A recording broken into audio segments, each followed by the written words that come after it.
Retard qui va faire l'effet d'une bombe au sein de l'hémicycle. Madame la ministre, dans ma formation, m'a appris qu'être à l'heure, c'était déjà être en retard. Je pense que nous accepterions tous vos excuses. Pendant 30 minutes, la ministre va encaisser les critiques.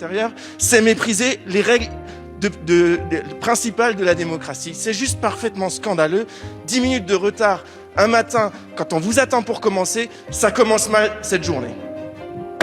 On a du mal à imaginer qu'il y a un être humain derrière le ministre, et notamment, là, en l'occurrence, une maman. Je me réveille à 7h le matin, donc après avoir peut-être dormi 3 heures, 3h30, quelque chose comme ça, donc je me réveille pas extraordinairement fraîche, ni de très bonne humeur.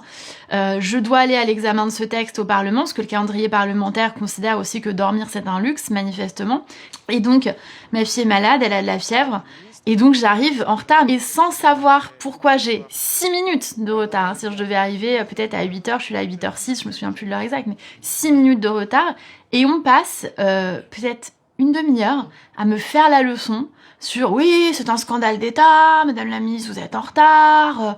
Et en fait, là, j'explose parce que moi, je suis ministre, je suis Marlène Schiappa, et on est en train de me faire la leçon pour 6 minutes de retard parce que je me suis juste occupée de mon enfant malade. On fait des grands discours sur la solidarité, l'empathie, c'est important de s'occuper de sa famille, mais quand on est devant les faits, apparemment, ça n'a plus d'importance.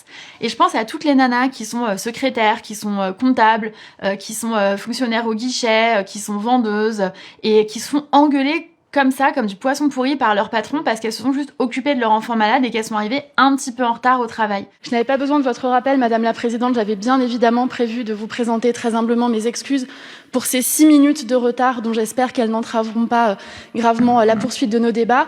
Il s'avère que j'ai terminé hier soir à 2h du matin les discussions au Sénat et que ce matin, j'avais simplement un enfant qui était malade et dont je devais m'occuper de la garde pendant la journée pour pouvoir me rendre ici avec vous.